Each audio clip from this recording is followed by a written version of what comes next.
بسم اللہ الرحمن الرحیم۔ موت کی فکر کرنا، آخرت کی فکر کرنا گھبراہٹ نہیں ہے۔ اب انسان کو زندگی میں بہت ساری پریشانی ہو، ڈپریشن ہو، شخص آیا معصوم کے پاس، مولا میری زندگی میں بڑی پریشانیاں ہیں، دل میرا بڑا ڈوبا رہتا ہے، میں پریشان ہوں۔ امام نے کہا مر جاؤ گے قبر میں، سب سے پہلے آنکھ یوں ہو جائے گی، ہاتھ یوں ہو جائے گا، بال یوں۔ کہا نہیں مولا میں ٹھیک ہو گیا، میں ٹھیک ہو گیا۔ وہ ایسی ہے، جب انسان اپنی قبر کے بارے میں سوچے تو ہوگا اس کے ساتھ کیا، فوراً ٹھیک ہو جاتا ہے، کہتا نہیں اللہ کا شکر ہے میں ٹھیک ہوں۔ جانے محترم، تفکر، فکر، ماہات، قیامت میں کیا ہوگا، قیامت میں کیسے کھڑا ہوں گا، وہ بظاہر حساب دینا ہے۔ پہلی چیز آپ کو پتا ہے، امام نے کئی ملاقاتیں عمر ابن سعد لعین کے ساتھ ہوئی ہیں، کئی ملاقاتیں، جب نہیں مانا آخری میں جہاں صرف 6 لوگ ہیں، ادھر حضرت علی اکبر علیہ جناب ہے، ادھر حضرت عباس علیہ السلام ہے، ادھر اس کا بیٹا ہے، غلام ہے، آخری ملاقات ہے۔ امام نے بولا مثلا تمہیں نہیں پتا، تم نہیں، میں آپ کو جانتا ہوں، تم کس کے لیے کر رہے ہو، شہر رے کے لیے کر رہے ہو، نہیں ملے گی تمہیں یہ۔ امام نے جو اس کو ایک سوال سے اس کے ذہن کو بیدار کرنے کی کوشش کیا ہے، کیا تمہیں موت پر یقین نہیں ہے، کیا تمہیں قیامت پہ یقین نہیں ہے؟ لیکن جب انسان اندر سے مردہ ہو جائے تو اسے کوئی چیز بیدار نہیں کر سکتی۔ آپ کو بچا کے رکھیں، ایک وقت ایسا آئے گا جب توبہ کے دروازے بند ہو جائیں گے۔ ظہور وہ کہ ہم چاہتے ہیں کہ ابھی ہو ظہور، لیکن بہت ساری چیزیں بند بھی ہو جائیں گی، اس لیے کوشش کریں ایسا کوئی عمل زندگی میں نہ ہو، خدا نہ خواستہ انسان کسی گناہ کی حالت میں ہو اور ظہور ہو جائے۔ کیسے جائیں گے آپ، کس طریقے سے جائیں گے؟ مطلب خود شرمندگی ہے یہ کہ یہاں امام کی آواز آ رہی ہے اور میں خدا نہ خواستہ دنیا میں مصروف ہوں، میں اپنی تنہائی میں گناہ کر رہا ہوں، نعوذ باللہ۔ جانے ہوتا، اس لیے ماہات دوسری چیز۔ تیسری چیز، انسان کو تاریخ میں تفکر، گزشتہ میں، نہج البلاغہ میں خطبے بھرے پڑے ہیں، امام فرماتے ہیں اپنے گزشتگان سے عبرت حاصل کرو۔ جو بھی امام نے ایک لیٹر جو ہے وہ لکھا ہے اپنے ایک گورنر کو، اس میں امام نے لکھا ہے کہ تم جو کچھ تاریخ میں ہوا ہے وہ پھر ہونے والا ہے، اس لیے اپنے گزشتگان سے عبرت حاصل کرو۔ عزیزان محترم، خوب عبرت انسان کی ضروری ہے، انسان قرآن کے اندر عبرت حاصل کرے۔ پہلے قومیں کیا تھیں، کیا ہو گئیں، کس نے کیا کیا، کس طرح ہو گیا، کس نے کتنا خدا پہ توکل کیا، کس مقام پہ پہنچ گیا، خوب یہ بہت ضروری ہے، آئندہ آنے کی خبریں۔ چوتھی چیز، قرآن پر تفکر کرنا۔ بس میں تیزی سے آپ کو یہ چیزیں گنوا رہا ہوں تاکہ بہرحال یہ ذہن جو ہے وہ ان چیزوں کو، پریکٹیکل چیزیں ہیں یہ کوئی ایسی چیزیں نہیں کہ آپ بولیں کہ میں نہیں کر سکتا۔ قرآن پر تدبر، قرآن خود کہہ رہا ہے فلا تدبرون، کہ اب تم تفکر نہیں کرتے، تدبر نہیں کرتے۔ ایک عالم دین کہہ رہے تھے کہ میں انڈیا میں ٹرین پہ جا رہا تھا تو ساتھ ایک شخص بیٹھا قرآن کی تلاوت کر رہا ہے، تو میں نے بولا بھائی اچھی بات ہے، قرآن ثواب ہے، تھوڑا گفتگو کر لیتے ہیں قرآن پر۔ کہا میں ہندو تھا، وہ شخص کہتا ہے میں نیا اس کتاب سے انٹروڈیوس ہوا ہوں، اس لیے میں پڑھ رہا ہوں۔ تو کہا کیسے ہوئے؟ کہا ایک آیت کی وجہ سے، ایک آیت کی وجہ سے۔ میں یہ آیت آپ کو چاہ رہا تھا کہ میں آپ کو سناؤں اور اس کے ساتھ آگے پیچھے کی صلوات بھیج دے محمد والے محمد۔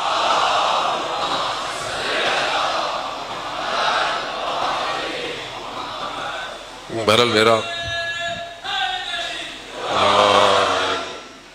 وزان محترم، سورہ قیامت 75واں سورہ ہے۔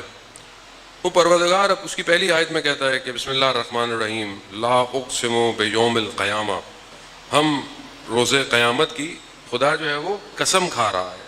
پھر کہتا ہے اور نفس لوامہ کی کہ سب لوگ کھڑے کیے جائیں گے۔ تیسری آیت، ایا سب الانسان الن نجمع عظامہ، کیا انسان یہ خیال کرتا ہے کہ ہم اس کو بکھری ہوئی ہڈیاں اکٹھی نہیں کر پائیں گے؟ انسان سوچتا ہے۔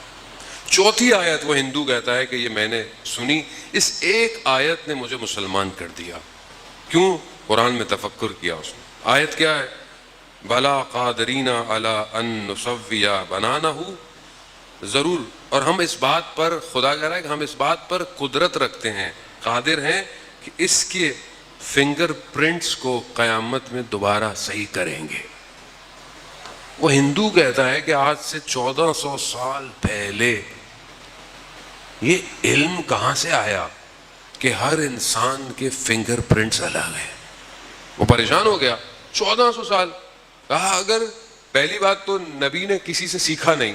کسی سے سیکھا ہو؟ کہا نہیں, نبی نے کسی سے سیکھا نہیں. اور نبی نے جہاں سے علم لیا, یہ کون سا علم ہے کہ جو 1400 سال پہلے کہہ رہا ہے کہ سب کے فنگر پرنٹس اکٹھے کیے جائیں گے. ایسا ایک آیت پہ تفکر کر, وہ قرآن پہ تفکر کرے انسان. قرآن جو ہے وہ فطرت کے ذریعے سے دعوت دے رہا ہے کہ فطرت ہے, ہر چیز فطرت پر کر. عقل کے ذریعے سے دعوت دے رہا ہے.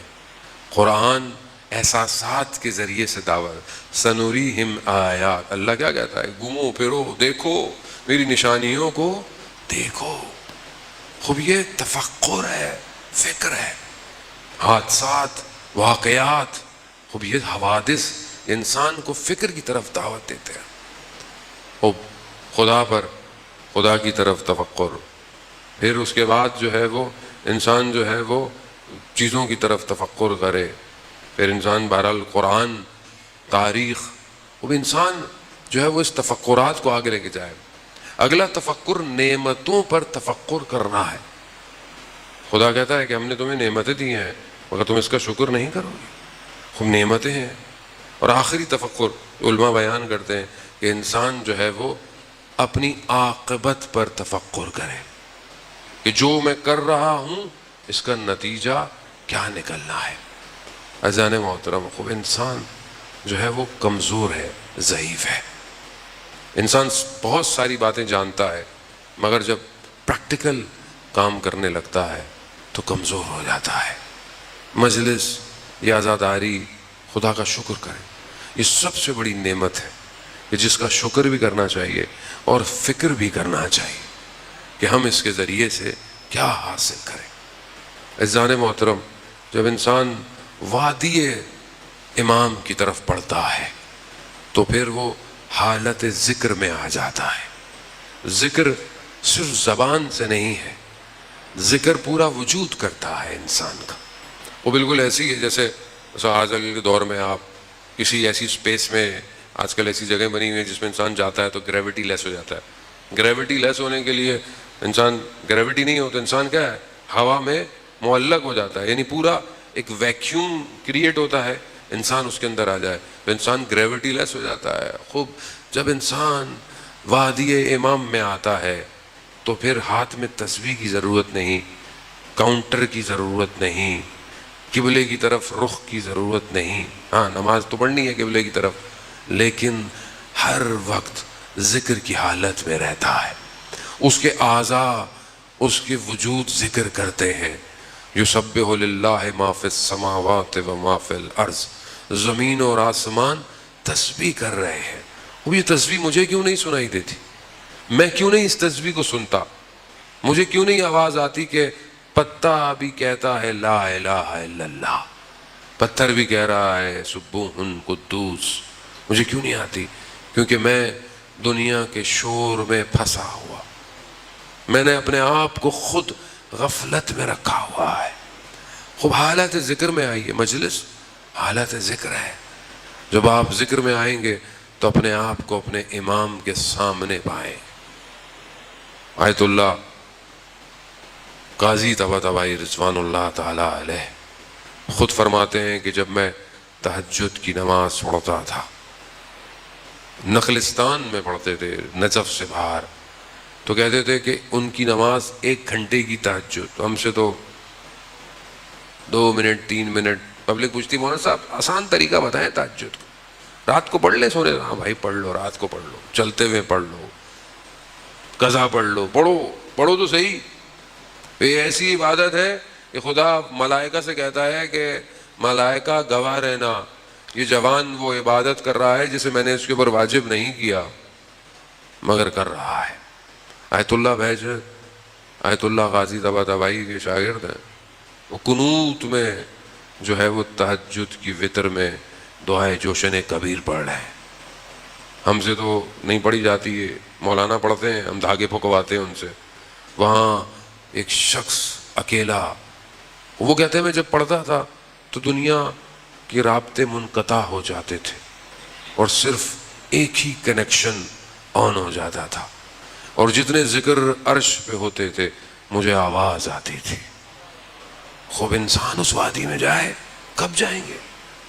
مرنے کے بعد بھی کچھ سنا تو کیا سنا، مرنے سے پہلے سنا۔ یہ لذت شوق، یہ عبادت، اللہم ارن الطلعۃ الرشیدہ والغرۃ الحمیدہ، میں اپنی ان گناہگار آنکھوں سے دیکھنا چاہتا ہوں مولا، میں اپنی حیات میں آپ کو دیکھنا چاہتا ہوں۔ اصل ذکر امام ہے، امام جو امام تک پہنچ گیا وہ حالت ذکر میں ہے، اس کی گردن کٹتی رہے، اس کے بدن کے ٹکڑے ہوتے رہے، اسے احساس نہیں ہوتا، کیونکہ جتنے ٹکڑے بکھرتے جائیں گے حالت ذکر میں۔ خوب یہ قرآن کی آیت، الا بذکر اللہ تطمئن القلوب، آگاہ ہو جاؤ، اللہ کا ذکر دلوں کو اطمینان دیتا ہے۔ چھٹے امام سے جب پوچھا گیا مولا یہ کون سا ذکر ہے، امام کیا؟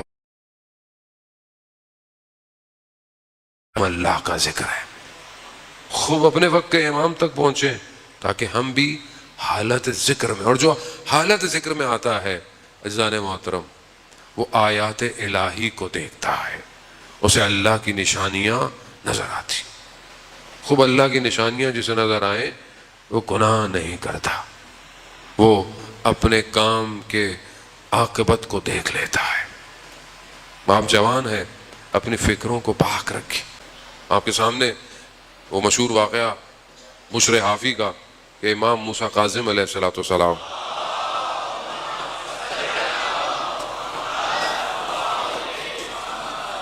امام گزر رہے ہیں گلی سے، آپ نے بہت دفعہ سنا ہوگا، میں نے بھی کئی دفعہ اس کو تکرار کی، گزر رہے ہیں، دیکھا کہ ایک گھر سے گانوں کی آوازیں آ رہی ہیں، موسیقی کے آلات کی آوازیں ہیں، کنیز گھر سے باہر کچرا رکھ رہی ہے۔ امام نے پوچھا کس کا گھر ہے؟ آزاد کا گھر ہے یا غلام کا گھر ہے؟ کنیز تھی، کہا میرے آقا کا گھر ہے، آزاد ہے۔ امام نے کیا فرمایا؟ کہا اگر یہ غلام کا گھر ہوتا تو اس میں سے آوازیں نہ آتی۔ اور یہ جملہ امام نے فرمایا، کنیز نے سنا، کنیز اندر گئی، پوچھا دیر کیوں؟ کہا ایسے ایسے امام گزر رہے تھے۔ امام کہا کیا ہوا؟ کہا امام نے مجھ سے پوچھا کس کا گھر ہے، میں نے بتایا۔ تو کہا پھر امام نے کیا فرمایا؟ کہا امام نے فرمایا اگر یہ بندے کا گھر ہوتا، غلام کا گھر ہوتا تو ایسا۔ اب آپ سوچیں کلام معصوم کی طاقت، انڈائریکٹ آئی ہے، ڈائریکٹ بھی نہیں آیا۔ اسی حالت میں دوڑتا ہوا گیا، گلی کے کونے پر امام کے قدموں میں گرا، خدا کی بارگاہ میں توبہ کی۔ خدا نے وہ درجہ دیا کہ ننگے پاؤں توبہ کی تھی، ساری زندگی ننگے پاؤں رہا، اور جس جگہ سے چلتے تھے جانور بھی اس جگہ کو خراب نہیں کرتے تھے۔ ان الاولیاء، اللہ کا ولی بن جائے کوئی، کوئی حدیث ہے، پیغمبر کی حدیث ہے، جو اللہ کا ولی، اللہ کی دوستی جس سے ہو جاتی ہے، اللہ سے جو محبت کرتا ہے، خدا عرش اور سماوات کو، ملائکہ کو، سب کو بتا دیتا ہے یہ میرا دوست ہے۔ خوب یہ مقام تفکر، ایک جملہ سافٹ ویئر چینج، اپنے سوچوں کو پاک رکھیں۔ وقت کے امام کو آپ کے سافٹ ویئر کی ضرورت ہے۔ آج بھی امام منتظر ہے، انتظار کر رہا، اور بغیر امام کے وجود کی برکت کے ہم امام کا ذکر نہیں کر سکتے۔ اگر آج ہم امام کو یاد کرتے ہیں تو امام خود چاہتے ہیں کہ ہم امام کا ذکر کریں۔ اگر امام زمانہ کو یاد کر کر آپ کی آنکھوں میں آنسو آتا ہے تو آپ سے خوش قسمت کوئی نہیں ہے۔ سید الشہداء پر گریہ کرنا کمال ہے، ایک قطرہ قیامت جہنم کی آگ، لیکن اپنے زمانے کے امام کے لیے رونا بڑا مشکل ہے۔ زانے محترم، متا ترانا و ناراقا، مولا ہم کب آپ کو دیکھیں گے؟ ہو اپنے امام کو یاد کریں، اپنے امام کی طرف بڑھیں۔ عزیزان محترم، عالم دین بیان کرتے ہیں کہ میں بہت پریشان تھا، بڑی مشکل میں تھا، اور مجھے احساس ہوا کہ میں اتنی مشکل میں ہوں، امام مجھ پر توجہ ہی نہیں کر رہے۔ اسی پریشانی میں اپنے گھر کے صحن میں ٹہل رہے تھے، اچانک سے دیکھا کہ امام برابر میں ٹہل رہے ہیں۔ امام نے فرمایا فلانی مقام پر اگر ہم تمہاری مدد نہ کرتے تو تم ہلاک ہو جاتے، فلانے مقام پر اگر ہم تمہارے ساتھ نہ ہوتے تو تم مر جاتے۔ وہ ایک ایک کر کے یاد کرایا، ان کو شرمندگی ہوئی۔ امام اپنے چاہنے والے کو تنہا نہیں چھوڑتے۔